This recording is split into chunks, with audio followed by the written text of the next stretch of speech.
ओम शांति 25 আগষ্ট 2020 সাখাৰ মুৰলী বাবাই কৈছে মৰমৰ সন্তানসকল কেতিয়াও ভাগৰি স্মৃতি যাত্ৰা এৰিব নালাগে সদায় দেহি অভিমানী হৈ থকা চেষ্টা কৰা পিতাৰ মৰম আকৰ্ষণ কৰিবলৈ বা মিঠা হবৰ কাৰণে স্মৃতিত থাকা আজি প্ৰশ্ন হুলকলা সম্পন্ন অথবা নিখুঁত হ'ব কাৰণে কোনটো পুৰুষাৰ্থ নিশ্চয় কৰিব লাগে উত্তৰ যিমান দূৰ সম্ভৱ নিজক আত্মা বুলি বুজা মৰমৰ সাগৰ পিতাক স্মৰণ কৰা তেতিয়া নিখুঁত হৈ যাবা জ্ঞান বহুত সহজ কিন্তু হুলকলা সম্পন্ন হ'বৰ কাৰণে স্মৃতিৰে আত্মাক নিখুঁত কৰি তুলিব লাগে আত্মা বুলি বুজিলে মিঠা হৈ যাবা সকলো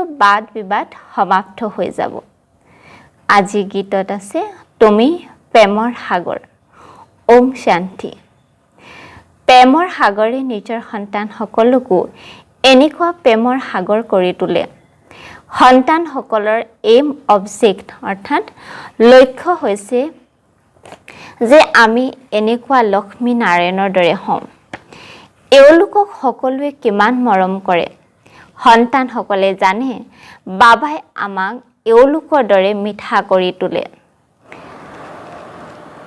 মিঠা ইয়াতে হ'ব লাগে আৰু সবাহ স্মৃতি দ্বাৰা ভাৰতৰ যুগৰ গায়ন কৰা হৈছে এয়া হৈছে স্মৃতি এই স্মৃতি দ্বাৰাই তোমালোক এওঁলোকৰ দৰে বিশ্বৰ মালিক হোৱাগৈ এই সন্তান সকলে পৰিশ্ৰম কৰিব লাগে তোমালোক এইটো অহংকাৰত নাহিবা যে মোৰ জ্ঞান বহুত আছে মূল কথা হৈছে স্মৃতি স্মৃতিহে মৰম দিয়ে জ্ঞান থাকিলেও মিছা যদি আমাৰ স্মৃতি যাত্ৰা নাথাকে কাৰণ বাবাৰ লগত আমি যিমানে স্মৃতি যাত্ৰাত থাকিম সিমানে আমি নিজৰ সংস্কাৰ পৰিৱৰ্তন কৰিব পাৰিম পথিতৰ পৰা পাৱন হ'বলৈ পাৰিম আমি যি আহিব লগা সত্য যুগ আছে স্বৰ্গত আমি উচ্চ পদ স্মৃতি যাত্ৰা দ্বাৰাহে পাম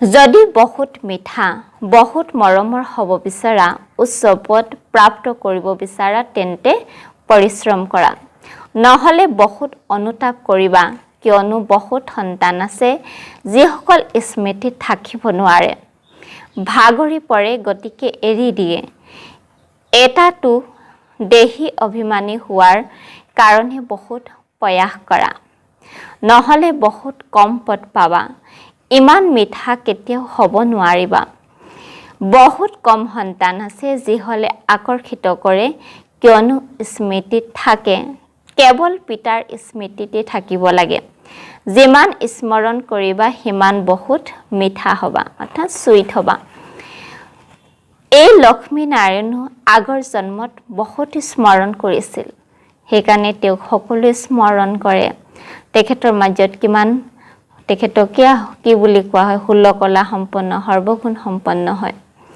তো মিঠা মানে আমি গুণেৰে সম্পন্ন হৈ যাম বহুত প্ৰিয় হয় এই লক্ষ্মী নাৰায়ণৰ চাৰিত্ৰিক বৈশিষ্ট্য আৰু ৰাম সীতাৰ ফিচাৰ্ছৰ মাজত বহুত পাৰ্থক্য আছে এই লক্ষ্মী নাৰায়ণৰ ওপৰত কেতিয়াও কোনো ধৰণৰ কলংক লগোৱা নাই কৃষ্ণৰ ওপৰত ভুল বখত কলংক লগাইছে ৰাম সীতাৰ ওপৰতো লগাইছে পিতাই কয় বহুত মিঠা তেতিয়া হবা যেতিয়া বুজিবা যে আমি আত্মা হওঁ আত্মা বুলি বুজি পিতাক স্মৰণ কৰাত বহুত মজা আছে যিমান স্মৰণ কৰিবা সিমান সঠু প্ৰধান হুলকলা সম্পন্ন হবা 14 কলাও তথাপিও খুঁত থকা ডিফেক্টেড হ'ল পাছত আৰু ডিফেক্টেড হৈ গৈ থাকে হুলকলা নিখুঁত হ'ব লাগে অজ্ঞানটো একেবাৰে সহজ বাবাই কি কৈছে জ্ঞানটো একেবাৰে সহজ যিকোনো লোকে শিকি যাব 84 জন্ম কল্প কল্পই লৈ আহিছা আমি অকল এইটো জন্মতে নহয় আগতেও আমি এনেদৰে লক্ষ্মী নাৰায়ণৰ নিচিনা হ'ব কাৰণে পুৰুষাৰ্থ কৰিছোঁ আৰু এতিয়াও কৰিছোঁ আকৌ ভৱিষ্যতলৈও কৰিম এইটোকে বাবাই কি কৈছে কল্প কল্প ৰিপিট হৈ থাকে এতিয়া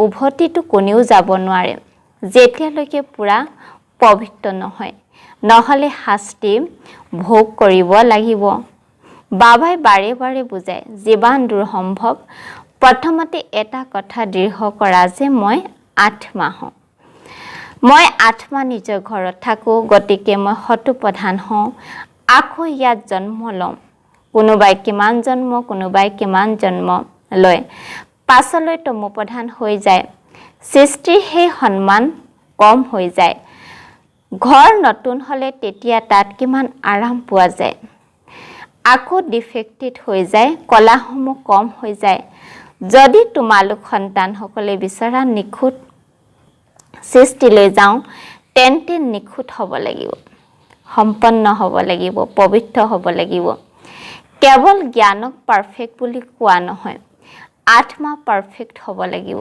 আত্মা পাৰফেক্ট মানে হতু প্ৰধান হ'ব লাগিব গুণেৰে সম্পন্ন হ'ব লাগিব যিমান দূৰ সম্ভৱ চেষ্টা কৰা মই আত্মা হওঁ বাবাৰ সন্তান হওঁ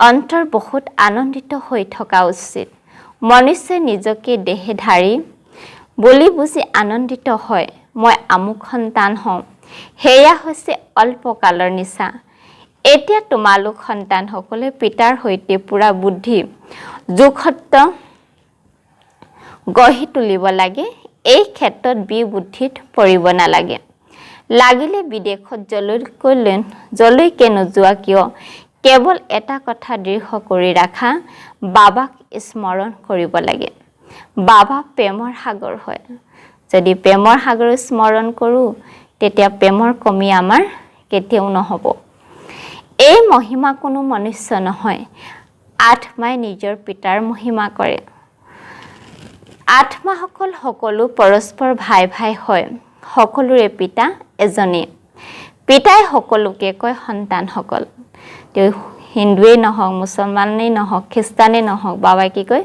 সবকে এইটোৱে কয় সন্তানসকল তোমালোক হতু প্ৰধান আছিলা এতিয়া তমো প্ৰধান হৈ গলা তমো প্ৰধান হোৱাৰ কাৰণে তোমালোক দুখী হৈ গলা এতিয়া মোক আত্মাক অৰ্থাৎ পৰম পিতা বুলি কয় তোমালোক আগতে পাৰফেক্ট আছিলা সকলো আত্মা তাত পাৰফেক্টেই হয় যদিও ভূমিকা বেলেগ বেলেগ কিন্তু পাৰফেক্টটো হয় নহয় জানো পবিত্ৰতা অবিহনেতো তালৈ কোনেও যাব নোৱাৰে পবিত্ৰতা অবিহনেতো তালৈ কোনেও যাব নোৱাৰে সুখধামত তোমালোকৰ সুখো আছে আৰু শান্তিও আছে সেয়েহে তোমালোকৰ উচ্চতকৈ উচ্চ ধৰ্ম অপাৰ সুখ থাকে বিচাৰ কৰা আমি কি হৈ যাওঁ এতিয়া কিমান দুখী হৈ যাওঁ নিজৰ ধৰ্মক পাহৰি যাওঁ স্বৰ্গ মালিক হওঁগৈ সেয়া হৈছে হীৰাৰ সদৃশ জন্ম এতিয়াতো কৰিৰ সদৃশ জন্ম এতিয়া পিতাই স্মৃতিত থাকিবলৈ ইংগিত দিছে তোমালোকে আবাহন কৰা যে আমাক আহি পতিতৰ পৰা পাৱন কৰি তোলক সত্যযুগ হৈছে সম্পূৰ্ণ নিৰ্বিকাৰী ৰাম সীতাকো সম্পন্ন বুলি কোৱা নহয় তেওঁলোক ছেকেণ্ড গ্ৰেড অৰ্থাৎ দ্বিতীয় শ্ৰেণীত গুচি গ'ল স্মৃতি যাত্ৰান 5 নহ'ল জ্ঞানত লাগিলে যিমানেই চোকা নহওঁ কেতিয়াও পিতাৰ মিঠা নালাগিব স্মৃতিত থাকিলে তেতিয়াহে মিঠা হবাগৈ তেতিয়া পিতাও তোমালোকৰ মিঠা লাগিব পঢ়াটো একেবাৰে কমন অৰ্থাৎ সাধাৰণ পবিত্ৰ হ'ব লাগে স্মৃতিত থাকিব লাগে এইটো ভালদৰে নোট কৰি লোৱা আমি এতিয়া যি কৰবাত বাদ বিবাদ হয় অহংকাৰ আহি যায় সেয়া কেতিয়াও নহ'ব স্মৃতি যাত্ৰাত থাকিলে মূল কথা নিজক আত্মা বুলি বুজি পিতাক স্মৰণ কৰা সৃষ্টিত মনুষ্যই কিমান হাই কাজিয়া কৰে জীৱনে যেন বিষ সদৃশ কৰি দিয়ে এই কথাবোৰ সত্য যুগত নাথাকিব আগলৈ গৈ ইয়াতো মনুষ্য জীৱন আৰু হে বিষ হৈ গৈ থাকিব। এয়া হৈছে বিষৰ সাগৰ। ৰৌৰৱ নৰকত সকলো পৰি আছে। বহুত লেতেৰা হয়, দিনে প্ৰতিদিনে মলিনতা বৃদ্ধি হৈ গৈ থাকে। ইয়াক কোৱা হয় ডিটি ৱৰ্ল্ড। ইয়াক কোৱা হয় ডাৰ্টি ৱৰ্ল্ড অৰ্থাৎ মলিন সৃষ্টি। ইজনে সিজনক দুখে দি থাকে কিয়নো দেহ অভিমান ভূত আছে, কাম বিকাৰৰ ভূত আছে। পিতাই কয় এই ভূতবোৰক আঁতৰ কৰা। এই ভূতবোৰে তোমালোকক মুখ কলা কৰি দিয়ে, কাম চিতাত বহি কলা হৈ যায়। সেইবাবেতো পিতাই কয় মই পুনৰ আহি জ্ঞান অমৃত বৰষো। এতিয়া তোমালোক কি হৈ যোৱা। তাততো হীৰাৰ মহল থাকে। ক'ত থাকে? সত্য যুগত। সকলো প্ৰকাৰৰ বৈভৱ থাকে। ইয়াতো সকলোবোৰ ভেজাল সামগ্ৰী।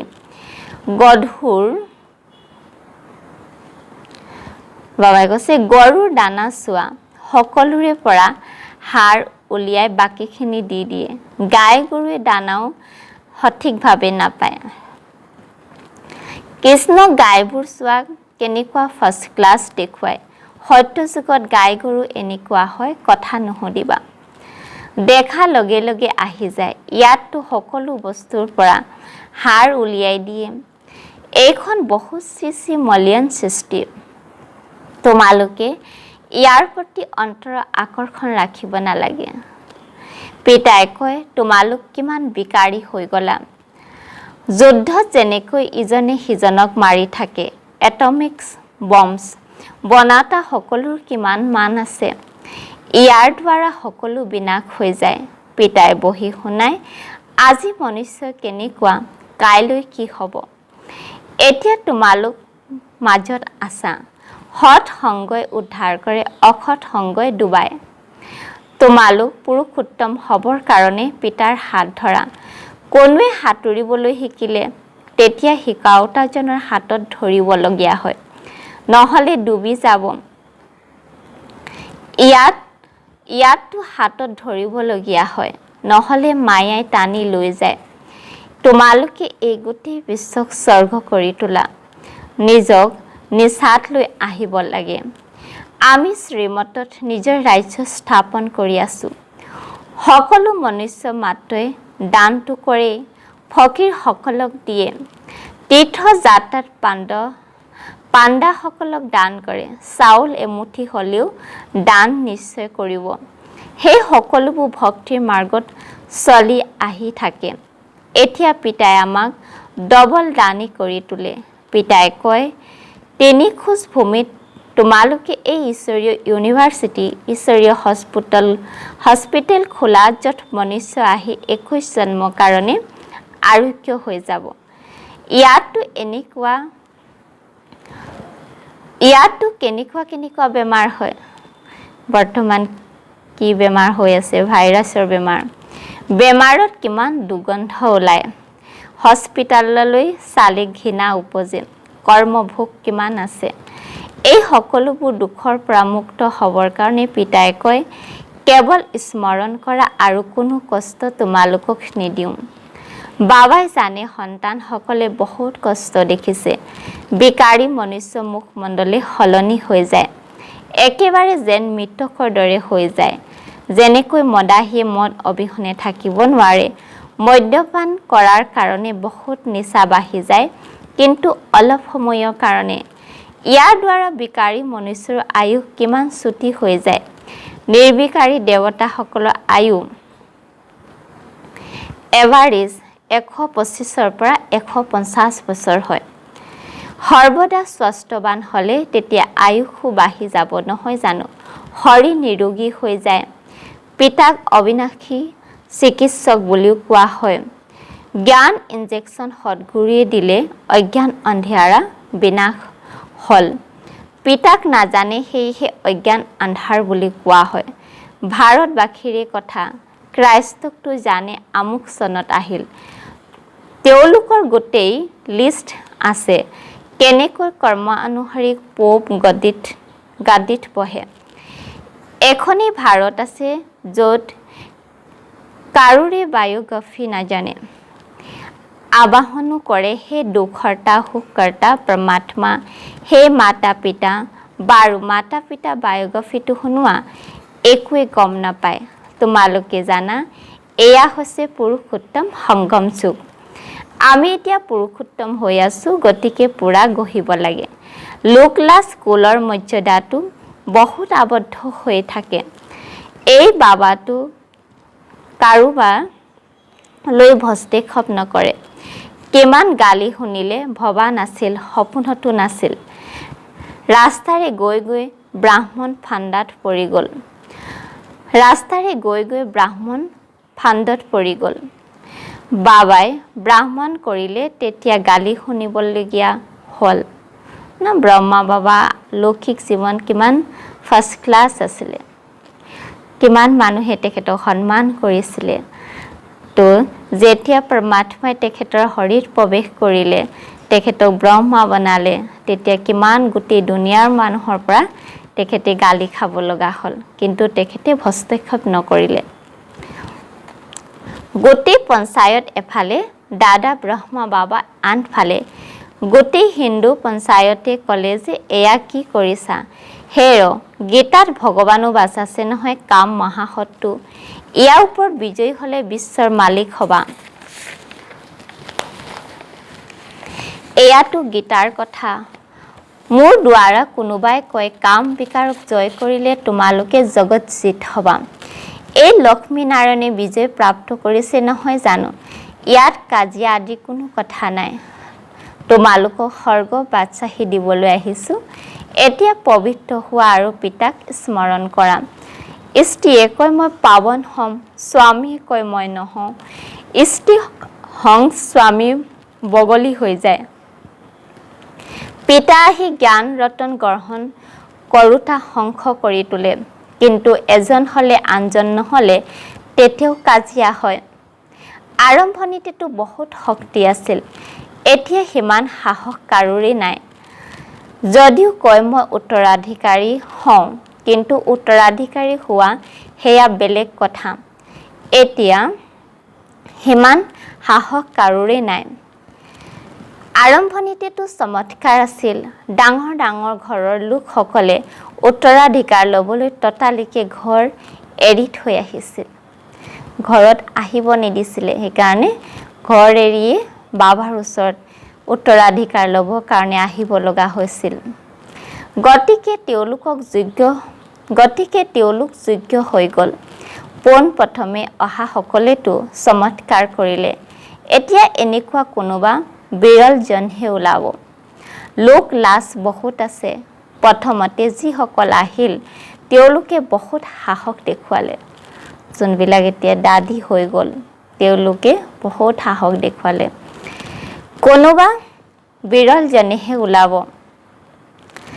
এতিয়া কোনোবাই ইমান সাহস ৰাখিব সেইটো বহুত কঠিন। অৱশ্যে হয়, গৰীবসকলে ৰাখিব পাৰে। মালাৰ মণি হ'বলৈ হ'লে পুৰুষাৰ্থ কৰিব লাগিব। মালাটো বহুত ডাঙৰ, 8ও আছে 108ৰো আছে, বাকী 16,108ৰো আছে। পিতাই নিজেই কয় বহুত পৰিশ্ৰম কৰা, নিজক আত্মা বুলি বুজা। বুজনি ভাল, কিন্তু যোগ নাই, অন্তৰ অধিষ্ঠ হ'ব নোৱাৰে। স্মৃতি নাথাকে, গতিকে অন্তৰতো অধিষ্ঠ নহয়। পিতাক স্মৰণ কৰিলেহে পিতাই স্মৰণ কৰিব নহয় জানো? আৰম্ভণিতেই ততালিকে উচ্চগিত হৈ গৈছিল। এতিয়া উচ্চগিত হৈ যোৱাটো মাহীৰ ঘৰ নহয়, অৰ্থাৎ ইমান সহজ নহয়। মূল কথা হৈছে স্মৃতি। তেতিয়াহে আনন্দৰ পাৰা ঊৰ্ধ্বগামী হ'ব।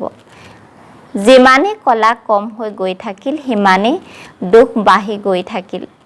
এতিয়া পুনৰ যিমান কলা বৃদ্ধি হ'ব, সিমান আনন্দৰ পৰা ঊৰ্ধ্বগামী হ'ব।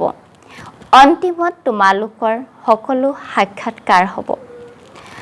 বেছিকৈ স্মৰণ কৰাসকলে কি পদ প্ৰাপ্ত কৰে? একেবাৰে অন্তিমত সাক্ষাৎকাৰ হ'ব। যেতিয়া বিনাশ হ'ব তেতিয়া তোমালোকে স্বৰ্গৰ সাক্ষাৎকাৰ হালোৱা খাবা। বাবাই বাৰে বাৰে বুজাই স্মৃতিত থকাটো বহুৱা। কাৰোবাক অলপ বুজালা তাতে বাবা আনন্দিত নহয়। এজন পণ্ডিতৰো কাহিনী আছে নহয়। পণ্ডিতে শিষ্যক ক'লে ৰাম ৰাম বুলি ক'লে সাগৰ পাৰ হৈ যাবা। এইটো দেখুৱাই যে নিশ্চয়তে বিজয় আছে। পিতাৰ প্ৰতি সংশয় জন্মিলে বিনশন্তি হৈ যায়। পিতাৰ স্মৃতিৰে পাপ খণ্ডন হয়। ৰাতিয়ে দিনে চেষ্টা কৰিব লাগে, তেতিয়া কৰ্ম ইন্দ্ৰিয় চঞ্চলতা বন্ধ হৈ যাব। এই ক্ষেত্ৰত বহুত পৰিশ্ৰম হয়। বহুত আছে যাৰ স্মৃতি খতিয়ান নাই, অৰ্থাৎ ফাউণ্ডেশ্যন নাই। যিমান দূৰ সম্ভৱ যেনেকৈ নহ'লেও স্মৰণ কৰিব লাগে, তেতিয়াহে সৎ প্ৰধান 16 কলা সম্পন্ন হ'বাগৈ। পবিত্ৰতাৰ লগত স্মৃতি যাত্ৰাও লাগে। পবিত্ৰ হৈ থাকিলেহে স্মৃতিত থাকিব পাৰিবা। এইটো পইণ্ট ভালদৰে ধাৰণ কৰা। পিতা কিমান নিৰঅহংকাৰী, আগলৈ গৈ সকলো তোমালোকৰ চৰণত পৰিব। ক'ব যথায এই মাতাসকলে স্বৰ্গৰ দুৱাৰ মুকলি কৰে। স্মৃতিৰ শক্তি এতিয়া কম আছে। কোনো দেহধাৰীক স্মৰণ কৰিব নালাগে। তমো প্ৰধানৰ পৰা সৎ প্ৰধান হ'বলৈ পৰিশ্ৰম কৰিবলগীয়া হয়। ভাল বাৰু, অতি মৰমৰ কল্প পাছত পুনৰাই লগ পোৱা সন্তানসকলৰ প্ৰতি মাতা পিতা বাপ দাদা স্নেহপূৰ্ণ স্মৰণ আৰু গুড মৰ্ণিং। আত্মিক পিতাৰ আত্মিক সন্তানসকলক নমস্কাৰ। ধাৰণাৰ বাবে মুখ্য সাৰ। এই পতিত শ্ৰী শ্ৰী দুখদায়ী সৃষ্টিৰ প্ৰতি অন্তৰ আকৰ্ষণ ৰাখিব নালাগে। এজন পিতাৰ হাতত ধৰি ইয়াৰ সিপাৰে যাব লাগে। 2 নম্বৰত কৈছে মালাৰ মণি হ'বৰ কাৰণে বহুত সাহস ৰাখি পুৰুষাৰ্থ কৰিব লাগে। জ্ঞান ৰতন গ্ৰহণ কৰোঁতা সংখ হ'ব লাগে। কোনো ধৰণৰ বিকৰ্ম কৰিব নালাগে। বৰদান পিতা আৰু সেৱা স্মৃতিৰে একৰক স্থিতি অনুভৱ কৰোঁতা সৰ্ব আকৰ্ষণমুক্ত হোৱা।